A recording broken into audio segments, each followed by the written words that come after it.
আজকে দোয়া করি, হে আল্লাহ, তুমি তো তোমার কোরআন মজিদে ওয়াদা করেছো, জান মাল দিয়ে যারা তোমার দ্বীন কায়েমের জন্য জিহাদ করবে তুমি তাদের গুনাহগুলো মাফ করে দেবে। তুমি তো বলেছো, ইয়াগফির লাকুম যুনুবাকুম ওয়া ইউদখিলকুম জান্নাতুন তাজরি মিন তাহতিহা আল-আনহার ওয়া মাসাকিন তাইয়্যিবাতান ফি জান্নাতি আদনিন।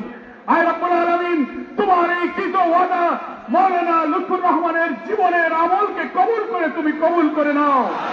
আল্লাহ, মাওলানা লুৎফুর রহমানের কবরকে তুমি জান্নাতের বিছানা বিছিয়ে দাও, তার শরীরকে জান্নাতের পোশাক দিয়ে আচ্ছাদিত করো, ফেলে যাবে না।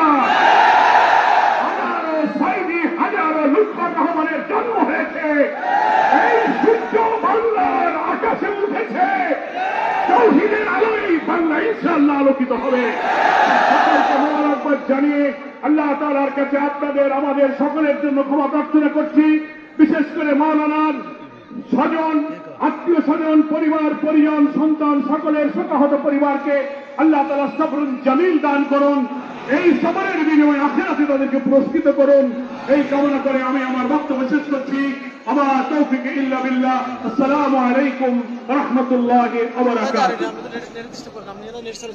সম্মানিত সামনের বাইরা একটু কষ্ট এই জনসংখ্যা। আসসালামু আলাইকুম ওয়া রাহমাতুল্লাহি ওয়া বারাকাতুহু।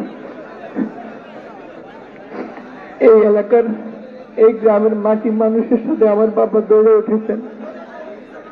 সে শিশুকাল থেকে বার্ধক্য শেষ পর্যন্ত দিন কায়েমের পাশাপাশি আমাকে একটি কথা বলে